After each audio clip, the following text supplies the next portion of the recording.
um dia eu resolvi fazer. E eu fiz 60 pães de mel e eu e meu pai, a gente sentou no sofá e a gente comeu todos. E as pessoas foram gostando e foram pedindo, e aí o boca a boca foi se espalhando. Tem muitas pessoas de sucesso que já vieram aqui, começaram mesmo na parte de brigadeiros e pães de mel, e hoje já tem muita coisa.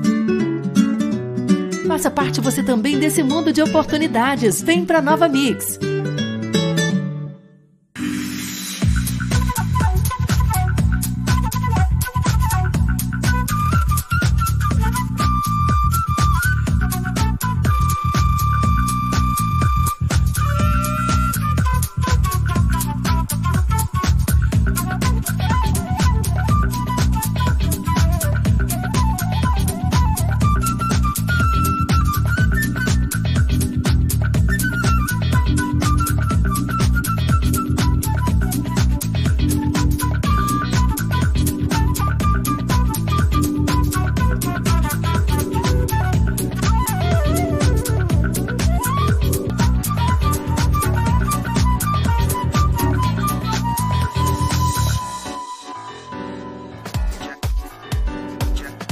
Alô, telespectadores, boa tarde. Mais uma tarde aqui com vocês, né?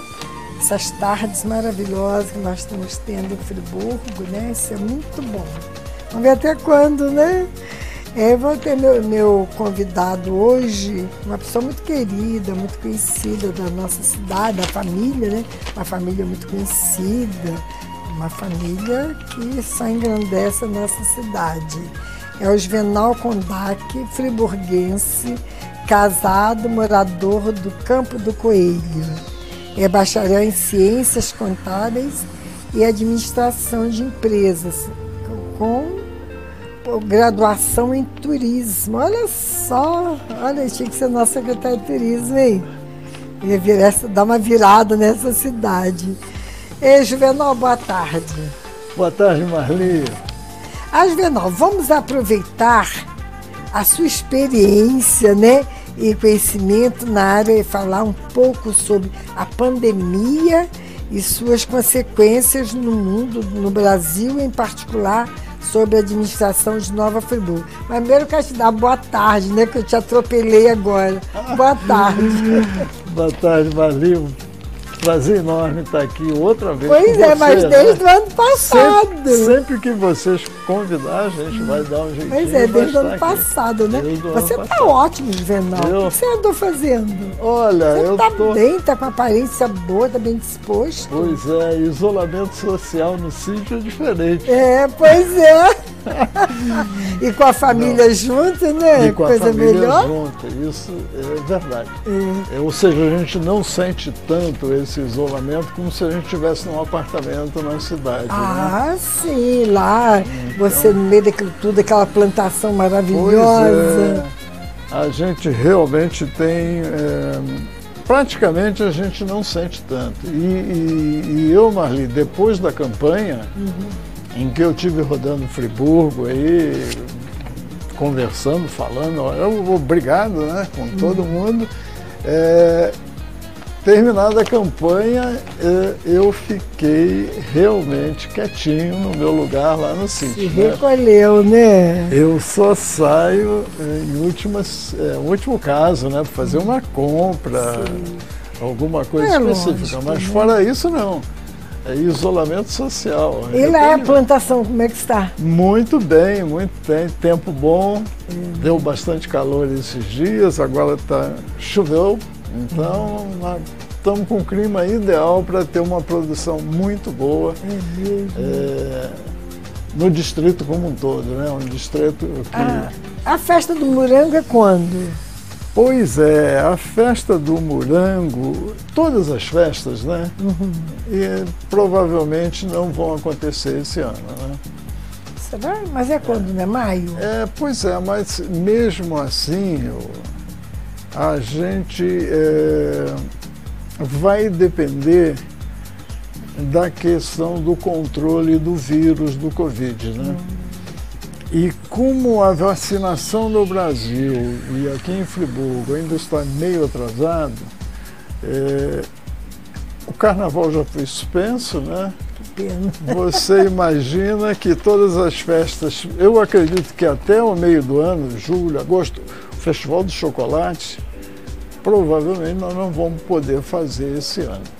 Né? Será que até agosto? Eu acho que sim. Eu acho que a vacinação no Brasil, dando tudo certo, a gente só vai poder contar com ela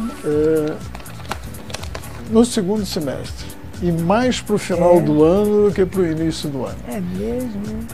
Então, assim como você está abrindo mão do seu carnaval, do seu desfile, nós vamos ter que abrir mão do calendário turístico, né, de aglomerações, como a festa do morango, a festa do chocolate. Mas se acelerar isso, se acontecer, acelerar essa vacina? É difícil a gente imaginar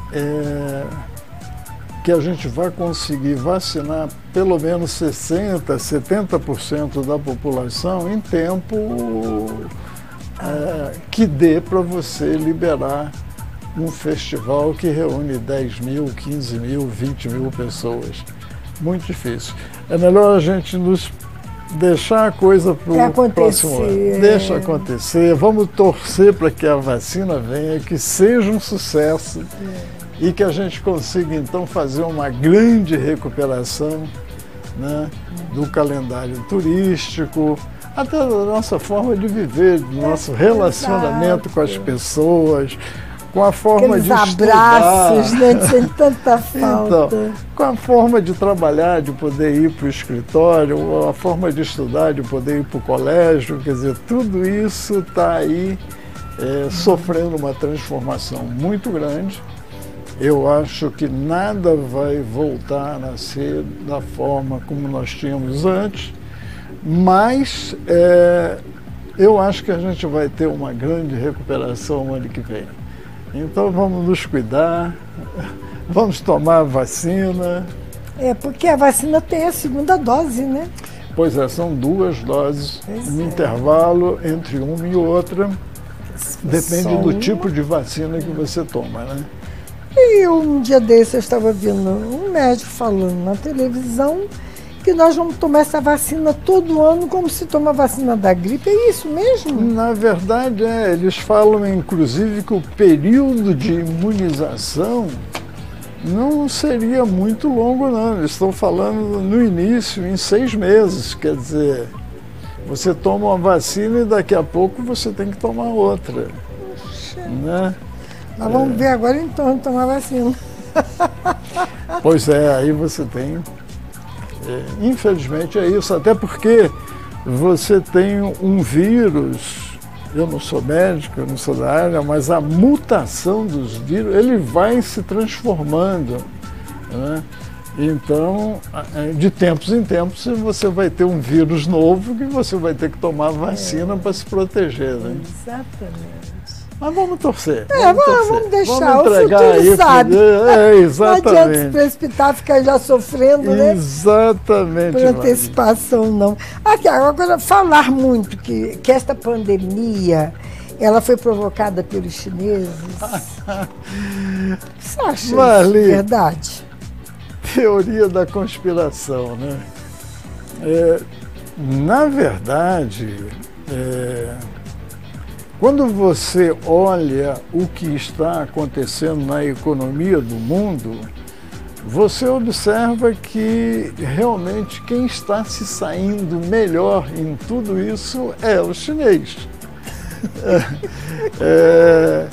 Você vê o seguinte, enquanto o mundo empobreceu em torno de 4,5% o ano passado, o chinês cresceu 2,5%. Quer dizer, foi a única grande economia do mundo que ultrapassou o ano passado, a pandemia do ano passado. Então tem a ver. Crescendo. Se você olha a disputa entre os Estados Unidos, os americanos e os chineses, puxa vida, os Estados Unidos tiveram uma queda, um empobrecimento também da ordem de 4%. Quer dizer, então, comparado com o chinês, né, que cresceu 2,5%, você vê que o chinês que está disputando a supremacia mundial com o americano, ele diminuiu a diferença. E se você olha as projeções do Banco Mundial, do Fundo Monetário Internacional para esse ano, 2021, é lógico, os Estados Unidos volta a crescer, deve crescer entre 4% e 5%, é a previsão. Mas só que a previsão para o crescimento da China é de 8%. Então, tem um estudo muito sério aí, falando que, continuando esse ritmo, em 2028, os chineses passam os americanos e passam a ser a primeira economia do mundo. Ambição, meu Deus. Então, teoria da conspiração ou não, a verdade é que realmente quem vem se saindo muito bem com a pandemia, do ponto de vista econômico, é a China, né? Então, você vê, o mundo perdeu o ano passado 400 mil empregos.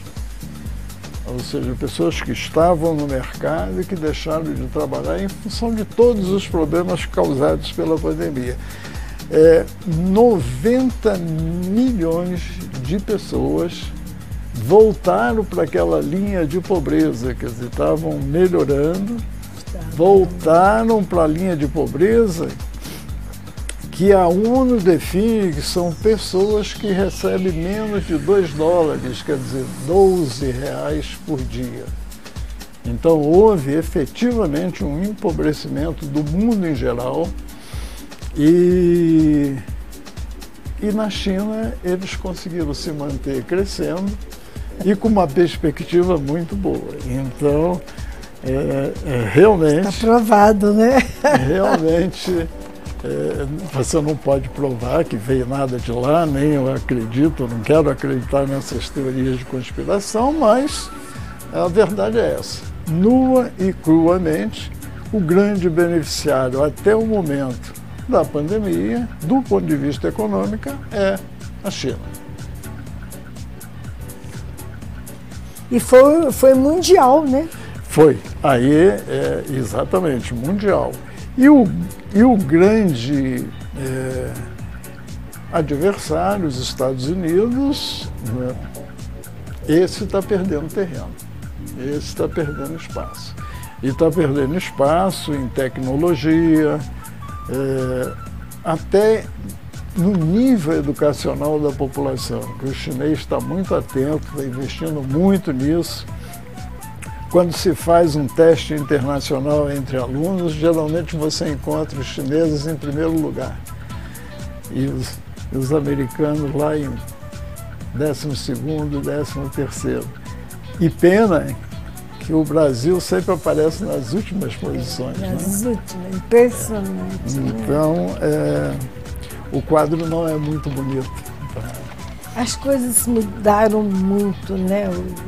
Ambição, aquilo que eu disse, quer dizer, o mundo não vai voltar mais a ser o que foi. Vai haver uma mudança profunda na forma que a gente trabalha, na forma que a gente mora, na forma que a gente estuda. Só essa tecnologia que de repente... Isso, essa tecnologia nós já até falávamos nela, nós dizíamos que ela existia, que ela já tinha sido desenvolvida. O que mudou é a velocidade com que essa tecnologia entrou. Eu me lembro que num dos programas que eu fiz com você, eu falei no estudo à distância. Né? Caramba, isso estava previsto para 5, 10 anos, hoje está dentro de casa. Eu estou com a minha neta lá no Campo do Coelho, estudando numa escola na Holanda, virtualmente. Infelizmente, nós no Brasil, nós não estamos preparados ainda para ter esse ensino à distância, para ter essas aulas virtuais. Quer dizer, materialmente as nossas escolas não estão preparadas, nossos alunos, até pela condição social, a grande maioria não tem condição de nem todo mundo tem internet. Internet. Então nós temos que ultrapassar essas dificuldades todas. Mas a tecnologia está aí. As reuniões que a gente ia para o aeroporto, viajava para se encontrar com gente, hoje a gente aperta o botão aqui, ó, e começamos a conversar com gente do mundo inteiro. Então, essas coisas vieram para ficar. Essas não vão mudar. Entende? Houve uma mudança muito grande. Eu me lembro, a gente sabia notícia, uma carta levava um mês para chegar. Pois é, agora você tem ferramentas aqui, ó, nessa maquininha que eu estou acompanhando aqui, o que a gente está conversando. Mas vê, não, e as crianças, gente, eu fico boba com as crianças, nem é criancinha. Meu neto tem 2 anos e meio, meu bisneto. Ele já com o dedinho sabe mudar os anúncios, já não quer mais ver os anúncios. Na verdade, nós que estamos na transição, né, de um mundo digital, etc., um mundo extremamente tecnológico, nós é que vamos sofrer, nós é que vamos ter que correr para se adaptar. A garotada que vem aí, eles vão achar isso muito normal. Fazer reunião, eles conversam, eles fazem aula, eles jogam à distância. E o mercado de trabalho, aquilo que a gente chamava atenção, nós temos que preparar o nosso aluno, o nosso jovem, para competir não com o garoto que está sentado, a garota que está sentada do lado dele na escola. Nós temos que prepará-lo para competir com a juventude do mundo inteiro. Né? Porque acabou as fronteiras para o mercado de trabalho. Porque senão nós vamos ficar para trás. Nós já estamos para trás, infelizmente. E educação é base de tudo. Né? E nessa área especificamente nós estamos muito mal. Nós vamos ter que fazer um esforço redobrado, dar prioridade em termos de investimento e tal, para poder capacitar a nossa juventude, senão é aquilo que eu costumo falar. Nós vamos acabar sendo mão de obra barata na mão de chinês, de americano, de coreano. Exatamente. E aproveitar a inteligência e vivacidade dessa garotada que está chegando. Sim, nós temos que aproveitar isso. Nós é que temos que dar condição para que essa garotada possa se desenvolver. E que é difícil, né? Nós podemos falar um pouquinho de Brasil agora. Pois é, porque agora a China já está deixando a gente a nível mundial o quadro é esse. Realmente nós temos aí... Pois vamos falar um pouquinho, vamos falar do que é nosso, né, Tadinho? Do nosso Brasil. Quais as principais consequências da pandemia no Brasil? Está havendo uma recuperação de nossa economia? Olha, se você olha, Marli, os últimos 5, 6 meses, a gente pode dizer, felizmente, está havendo uma recuperação forte. Nós precisamos dessa recuperação e essa recuperação ela foi incentivada por esse maciço investimento que o governo fez, pagando o auxílio emergencial, pagando empregados de empresas que não puderam trabalhar, emprestando dinheiro para micro e pequenas empresas. Quer dizer, tem um número aí que é da ordem de 750 bilhões de reais que foram jogados na economia para evitar o desastre. Porque no início do ano passado a gente falava num empobrecimento da faixa de 10, 11%, quer dizer, e vamos terminar o ano em torno de 4%. Então, houve realmente uma melhoria muito grande e essa melhoria começou no último quadrimestre do ano passado. Só em auxílio emergencial foram 150, 160 bilhões que foram Isso vai fazer falta, não vai? Esse é o problema, Marli, porque nós não tínhamos esse dinheiro. Pois é. Esse dinheiro virou dívida. Nós aumentamos a dívida do país, quer dizer, então essa conta vai vir mais lá na frente. Nós estamos hoje... De onde veio esse dinheiro? Esse dinheiro veio por endividamento do governo. O governo se endividou, o governo apanhou dinheiro, vendeu dólares, enfim, ele fez uma série de operações para poder injetar esse dinheiro no mercado. E aí é que vem o problema. Apesar disso tudo, nós estamos com cerca de 14 milhões de desempregados no país. Muita coisa. Né? E o Paulo Guedes agora, pagando o auxílio emergencial, ele fala numa população em torno de 30 milhões de invisíveis, que eram pessoas que nem estavam registradas na economia formada. Então, nós não resolvemos o problema da pandemia, né? Veio a primeira onda, a gente gastou esse dinheiro todo, minimizou os efeitos negativos, mas continuamos com o problema. Agora tem a segunda.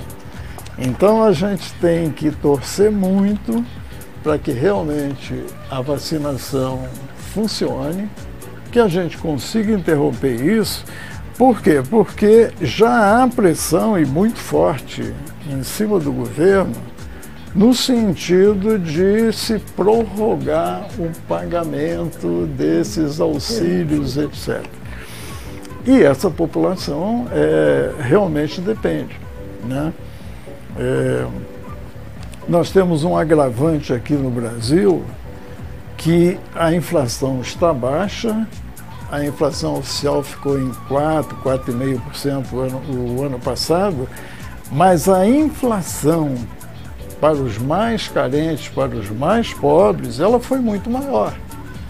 Quem vai ao supermercado fazer as suas compras, quem depende de gás, quem compra gasolina, ele vai ver que os preços aumentaram, né? Principalmente a alimentação aumentou muito mais. Muito, sim. Então a classe menos favorecida, essa é a mais prejudicada. Essa é que precisa realmente ter uma atenção especial do governo.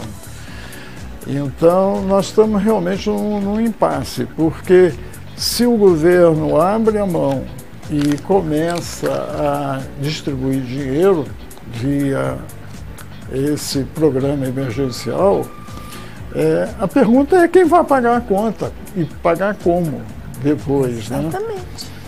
Então, já se começa a falar que nós precisamos fazer uma reforma fiscal no país, uma reforma administrativa para reduzir custos, mas provavelmente nós vamos ter que pagar mais imposto.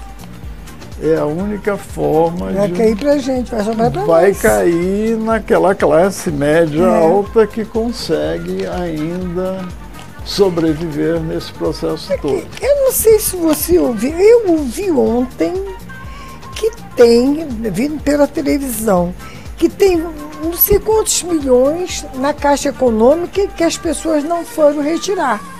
Você ouviu isso? Isso é verdade. Sempre existe, principalmente no PIS/PASEP e no Fundo de Garantia por Tempo de Serviço. Que não foram retirar. Vai ficando, as pessoas vão morrendo, os herdeiros às vezes nem sabem, né? E essas quantias vão ficando lá. Isso que é só uma então, boa. Tem um bolo de dinheiro nessa situação. Exato. Depois você vê tanta gente precisando. Assim. Pois é. E como você vê, você com seu conhecimento, inclusive como foi candidato, né, a prefeito aqui de Nova Friburgo, como está vendo essa administração? Ou ainda está muito cedo? Não tem dúvida nenhuma, Marli, que está muito cedo, né? Um mês, né? A equipe hoje, formada aí pelo novo prefeito, ele está tomando aquele choque de realidade, né? Ou seja, vendo exatamente a quantidade de problemas existentes e a dificuldade de resolver esses problemas. É um grupo que vem da oposição, que estava numa posição bem confortável de ficar apontando erros, criticando, e que de repente caiu no colo a administração do município. Então,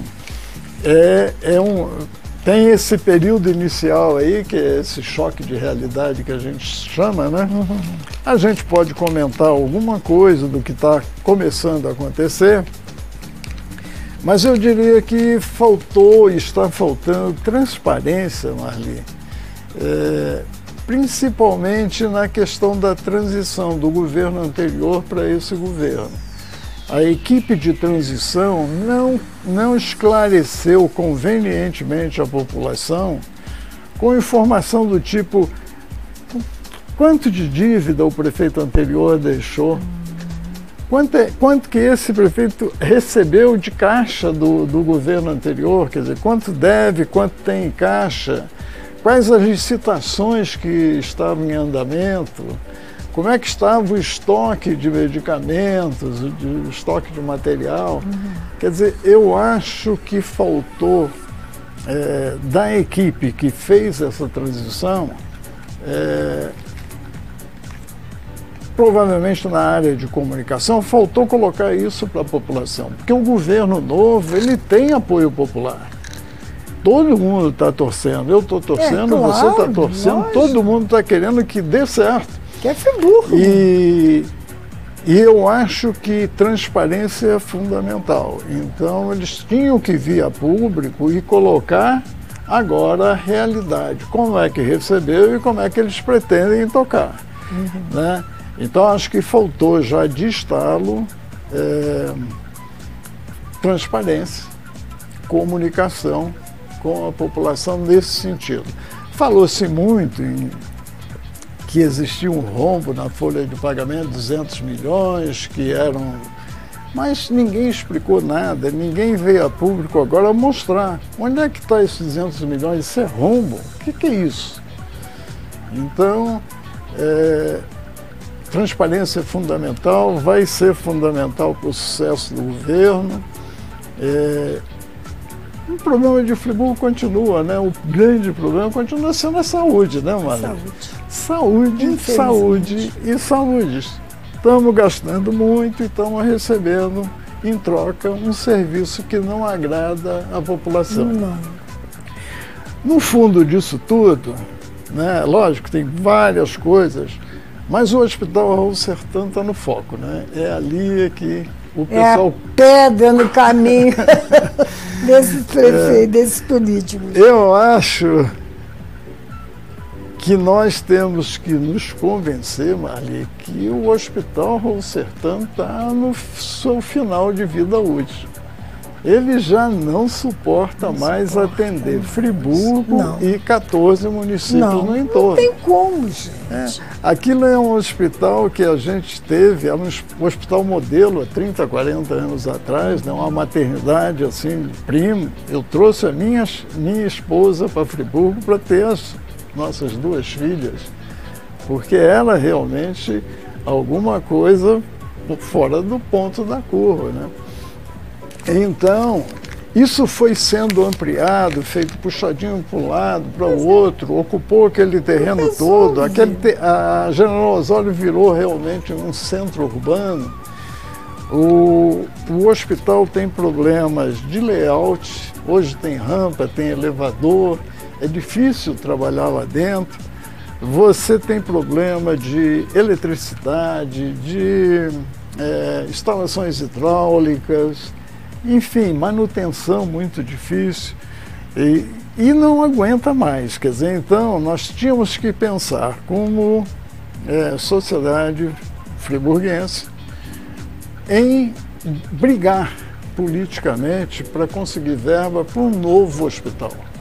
Um novo hospital que fosse aí nas cercanias da cidade, um grande terreno, plano, que a gente pudesse fazer um hospital horizontal, que pudesse dotar o hospital de tudo que ele precisa, a logística, desde os laboratórios, os almoxarifados, as farmácias, né? E alguma coisa que a gente entendesse com começo, meio e fim, e não aquilo que nós temos hoje. Quer dizer, que infelizmente, com as ampliações, que o pessoal costuma chamar de puxadinho para um lado e para o outro, ficou realmente um hospital muito difícil, muito difícil. Ele não tem condição de expansão, ele está cercado. Exato. Então, em termos de planejamento para a cidade, a gente tem que pensar num hospital novo, moderno, bem aparelhado, né? E, em vez disso, nós estamos aí com essa bandeira do Hospital do Câncer, que, na minha forma de pensar, é um objetivo errado. Nova Friburgo precisa de um hospital novo para substituir o Raul Sertã, muito mais do que um hospital de câncer.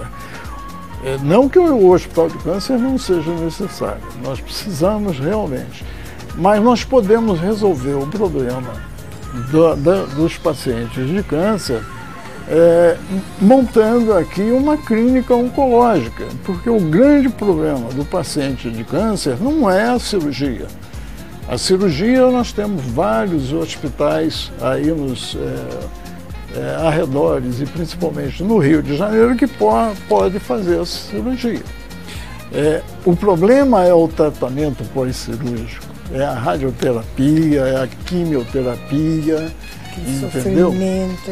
Esse sofrimento que vem há anos de se carregar as pessoas doentes para fazer esse tratamento, que é demorado, esse nós já podíamos ter evitado se nós tivéssemos trazido para Friburgo uma clínica oncológica que é muito mais simples de ser operada, de ser trabalhada. A equipe técnica demanda muito menos dificuldade do que uma clínica especializada como de cirurgia.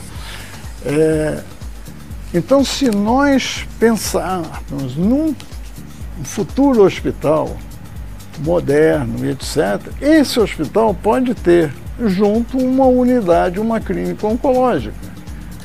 Nós não precisamos do hospital. O Hospital do Câncer vai custar uma fortuna, vai demandar uma equipe técnica, médica, muito especializada, muito cara. Caríssimo. Né? E não é a realidade de Friburgo. Então, eu acho que a realidade de Friburgo é a gente partir para um hospital novo, continuar com o Sertã até ter uma unidade nova, e dentro dessa unidade nova a gente trabalha uma clínica oncológica para fazer o tratamento. A operação pode ser feita no INCA, no Rio, até em Barretos, ou em Petrópolis, ou até mesmo aqui em Friburgo, um hospital novo. Nós podemos ter médicos em condições de fazer as cirurgias de câncer aqui. Mas gastar uma fortuna para adaptar um prédio antigo na Ponte da Saudade para transformar aquilo num hospital do câncer, eu acho que é uma ilusão. Nós vamos ficar mais 10 anos ainda carregando nossos doentes para um lado e para o outro, né? Quando nós podíamos resolver isso de uma forma muito mais simples e pegar esse dinheiro, se a gente conseguir esse dinheiro do governo federal, e construir um hospital novo aqui em Nova Friburgo. Então, saúde vai continuar sendo um grande problema. Nós temos aí o transporte público, né? Que infelizmente continuamos sem a licitação. A empresa continua trabalhando sem contrato. Os ônibus estão lotados em plena pandemia. Então, o transporte público é um dos maiores problemas depois da saúde aqui em Friburgo, porque foi deixado de lado. É um absurdo você ter 2 anos e meio, uma empresa operando sem contrato, sem licitação. Não pode. A gente não sabe o preço da passagem, se é R$ 4,20, se é R$ 3,90. O governo anterior, para não dar aumento, deu um subsídio, um valor fixo por mês para a companhia. Do ponto de vista jurídico, tudo isso é muito discutível. Virou uma bagunça. Então realmente, a equipe do novo prefeito tem um problemão para ser resolvido nessa área. Nós temos uma questão das escolas, que nós estávamos falando de educação. Quer dizer, como é que nós vamos voltar às aulas presenciais? As nossas escolas, a boa parte delas estão caindo aos pedaços. Né? Eu estou me falando que o nosso horário terminou.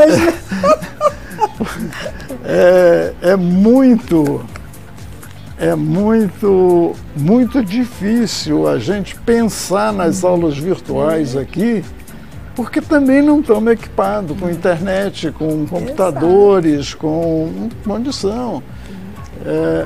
O governo vai ter que trabalhar muito bem com a Câmara para poder aprovar os seus projetos. E o que a gente está vendo é que a Câmara está meio avessa ao prefeito novo. A mesa diretora que foi aprovada não está demonstrando nenhuma simpatia ou afinidade com o executivo.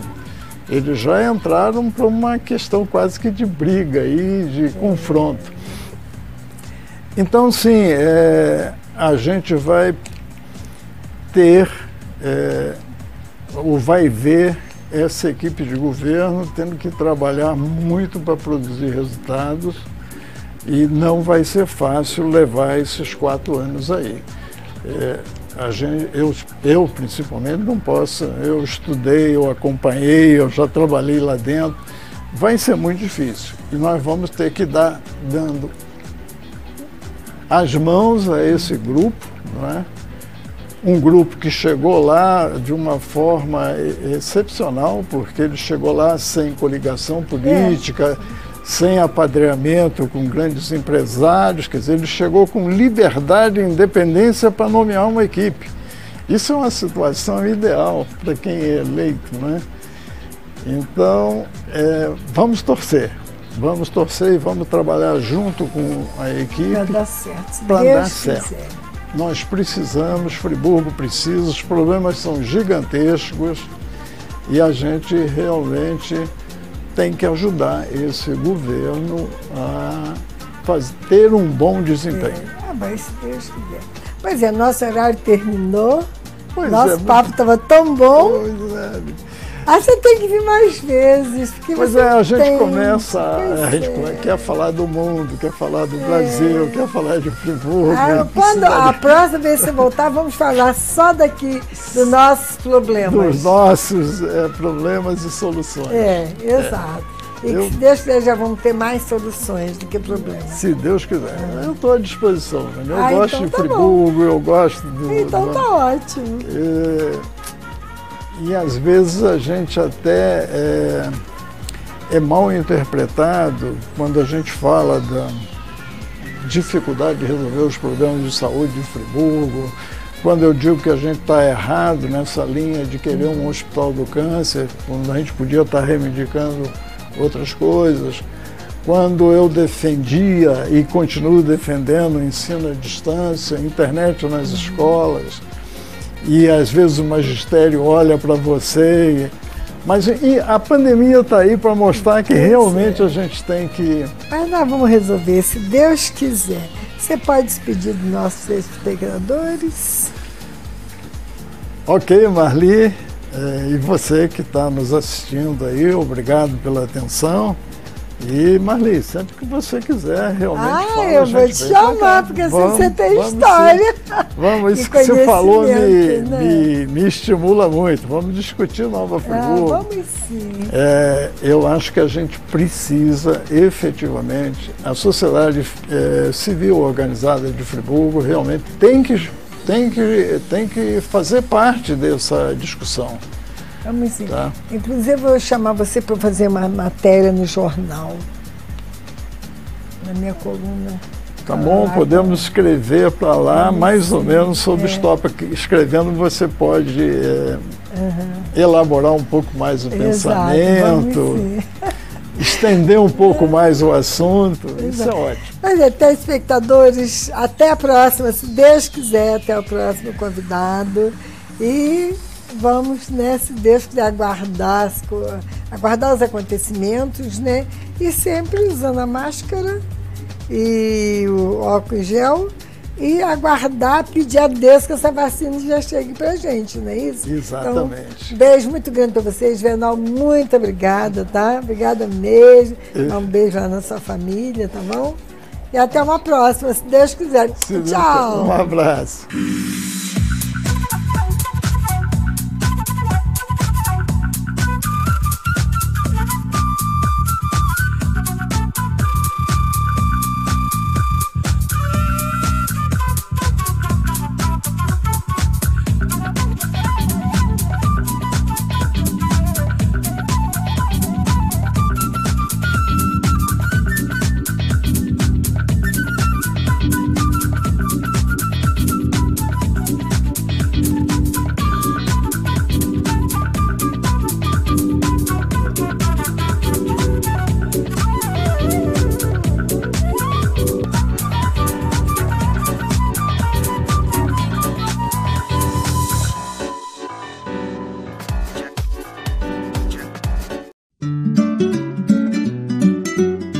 Um dia eu resolvi fazer.